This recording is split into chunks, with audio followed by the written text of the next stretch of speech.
vou contar mais uma linda história a partir de agora. Só que eu quero fazer antes um pedido para você. Se inscreva no canal.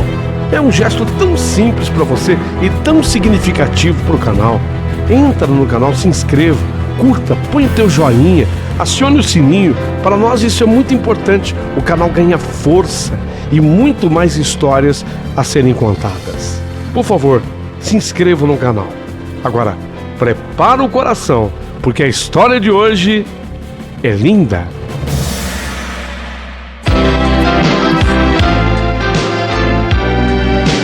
Rádio Emoção, Paulinho Boa Pessoa.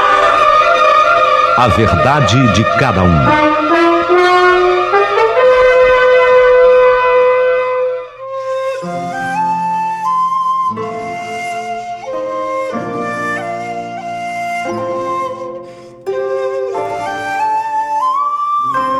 Meu querido amigo Paulinho Boa Pessoa, vou me identificando por aqui como sendo o senhor Yamaguchi e eu moro e vivo aqui na região de Sorocaba. E queria hoje falar um pouquinho a respeito do Japão, de forma que eu tenho certeza que os assuntos são interessantes. Lá no Japão tem uma expressão, quem é japonês sabe do que eu estou falando. Muita gente aqui nessa região de Sorocaba sabe do que eu estou falando. Pessoal de Bastos. Onde tem japonês, o pessoal vai saber dessa expressão. Só que hoje, através da audiência que você tem através do seu canal, através da emissora de rádio, eu quero levar esse conhecimento para muita gente. No Japão tem uma expressão que é sorte de kokura. Quando uma pessoa é sortuda, você fala, nossa, você está com a sorte de kokura. Veja, não é loucura, é kokura. Você está com sorte, você está com a sorte de kokura, hein? Caramba, que sorte que você tem. Você deu sorte, isso é sorte de kokura. E eu explico o porquê. Quando da Segunda Grande Guerra Mundial, 3 cidades japonesas foram escolhidas como possíveis alvos das bombas atômicas americanas. Hiroshima, que aconteceu o que aconteceu. Nagasaki, aconteceu o que aconteceu. E a terceira cidade seria Kokura. Só que no dia 6 de agosto de 1945, quando foi lançada a primeira bomba atômica, a de urânio, que os americanos, em tom de deboche e pouco caso, com o seu poder de destruição, chamavam de Little Boy, de garotinho, né? Essa primeira bomba foi lançada em Hiroshima. Kokura já seria a segunda opção, caso em Hiroshima o tempo estivesse nublado. Então os americanos tinham essa ideia. Vamos tentar jogar a bomba em Hiroshima. Se lá a visibilidade estiver ruim, o tempo estiver nublado, aí a gente opta por Kokura. Kokura era a segunda opção. Só que quando os aviadores, os americanos, os aviões chegaram a Hiroshima, o tempo estava maravilhoso lá naquele dia, né? O tempo estava espetacular. O tempo estava bom, visibilidade perfeita. Então os americanos lançaram, pela primeira vez na história, uma bomba de energia nuclear sobre uma população civil inocente, matando de uma vez só mais de 140 mil pessoas. Gente, mais de 140 mil pessoas de uma vez só. Pessoas que não tiveram oportunidade de ao menos saber o que estava acontecendo. Essas pessoas morreram sem saber por que morriam. Lógico que sabiam que o Japão estava em guerra, mas morreram assim, sem entender o que estava acontecendo. Um coronel de nome Paul Tibbets Jr., ele era o comandante do grupamento 590, que foi transferido para a pequena ilha de Tinian, no arquipélago das Marianas, no meio do Pacífico. Foi ele quem comandou o B-29, que levava na lateral o nome de sua mãe, Enola Gay, voando a 1.000 metros de altitude. Porém, ele desceu a 4.550 metros para poder lançar a bomba que explodiu a 500 metros antes de tocar o chão. A bomba de Hiroshima explodiu faltando 500 metros para chegar ao solo, transformando em vidro a terra em um raio de mais de 300 metros. Cada grão de areia se transformou numa fagulha de vidro. Vocês imaginem o que é isso? Vocês imaginam o que é isso? Isso num raio imenso, provocando um deslocamento de ar com um vento a mais de 800 quilômetros por hora. O vento que acabou provocado pela bomba. Passaram-se 3 dias e os bombardeiros B-29 americanos voltaram à ação. Desta feita, o primeiro alvo era Kokura. Kokura escapou porque Hiroshima estava com tempo bom, mas agora a bomba, o primeiro alvo era Kokura. E o segundo alvo, o segundo seria Nagasaki. Porém, a ordem estabelecida pelos americanos era a seguinte: se você chegar na Kokura, que é o primeiro alvo, e o tempo lá estiver nublado, se a visibilidade em Kokura for ruim, então aí vocês partem para a segunda opção, que é Nagasaki. Bem, e assim foi feito. A bomba foi lançada, a segunda bomba, com a carga atômica de plutônio, Fat Man, homem gordo, era o nome da bomba, né? Fat Man, homem gordo. E Kokura, mais uma vez, foi salva, foi preservada, porque quando eles chegaram lá o tempo estava ruim. Quando ela era a segunda opção, o tempo estava bom em Hiroshima. Ficou sendo Hiroshima. Quando Kokura era a primeira opção, o tempo estava ruim em Kokura. Foi para a segunda opção, Nagasaki. Nas duas ocasiões, Kokura foi poupada. Primeiro pelo tempo bom de Hiroshima e na segunda pelo mau tempo em seu próprio território. Gente, deu para entender por que o japonês criou essa expressão? Você está com a sorte de Kokura. Se bonita, poupada. Se feia, poupada. Você está com a sorte de Kokura. Então se diz de quem está com muita sorte. Tudo isso eu estou colocando porque morreu no dia 11 de janeiro de 2010, aos 93 anos, Tsutomu Yamaguchi.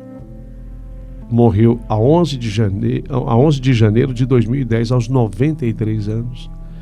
Que na época da Segunda Grande Guerra Mundial, ele era morador na cidade de Nagasaki.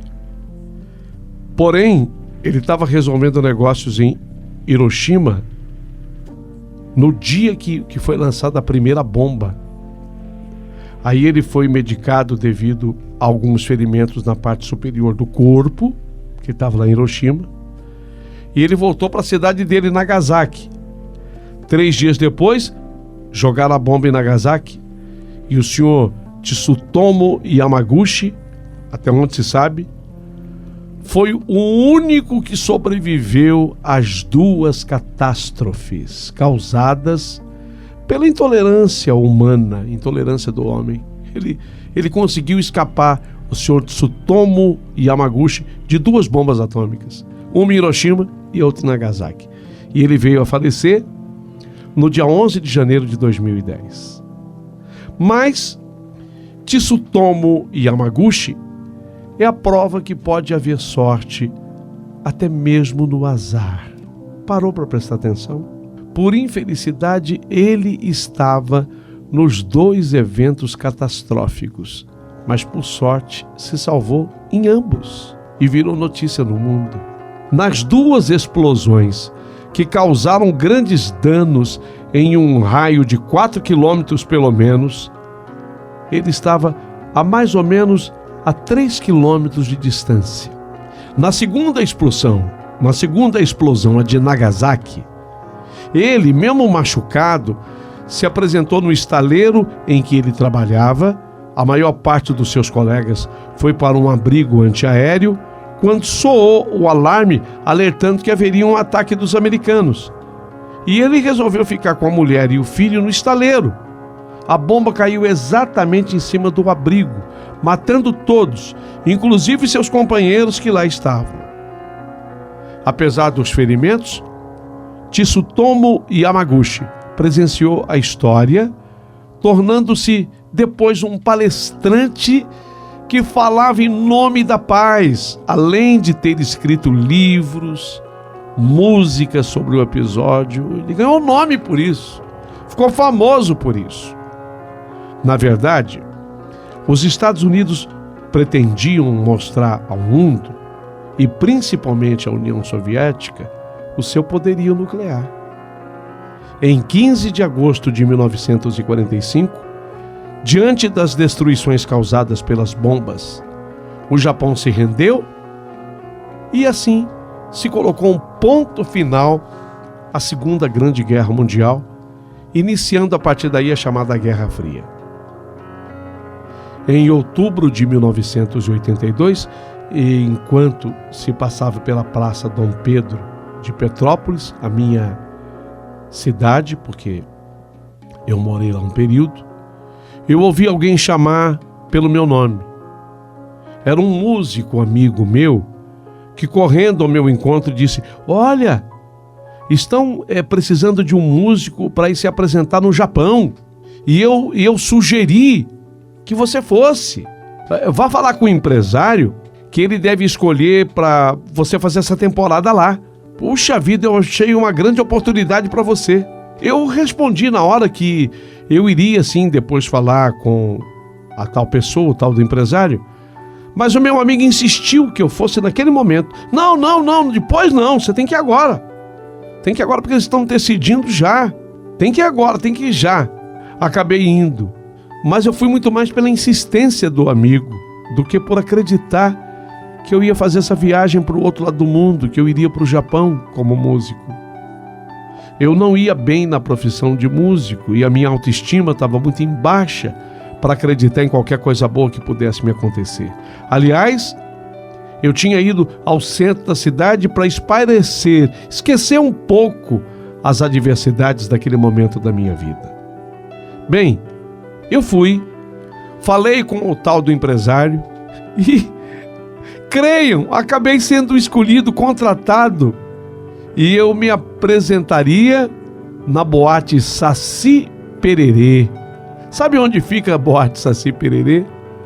Justamente na cidade de Kokura, onde fiz boa parte dos meus shows no Japão. Acreditem se quiser. Boate Saci Pererê, em Kokura. Naquele 9 de agosto de 1945, em que a cidade de Kokura estava com o tempo nublado, muitos moradores podem ter achado que não era um bom dia, mas não sabiam a sorte que eles estavam tendo. O que o dia nublado estava preservando? O dia nublado preservou a vida deles. Assim como eu também não sabia que naquele dia de outubro de 1982, quando eu caminhava desolado pela cidade de Petrópolis, com o coração tão nublado que também estava com sorte de conhecer o meu país de origem, embora eu não tivesse pisado lá ainda, e conheci o Japão. Centenas de cidades por onde eu passei fazendo shows, tocando o meu instrumento, e conheci um povo muito interessante. Mas tudo é uma questão de momento e de sorte. É por isso que, quando eu tomei essa decisão, eu cheguei em Cocura e eu conheci essa expressão: você está com a sorte de Cocura. Sorte de Cocura.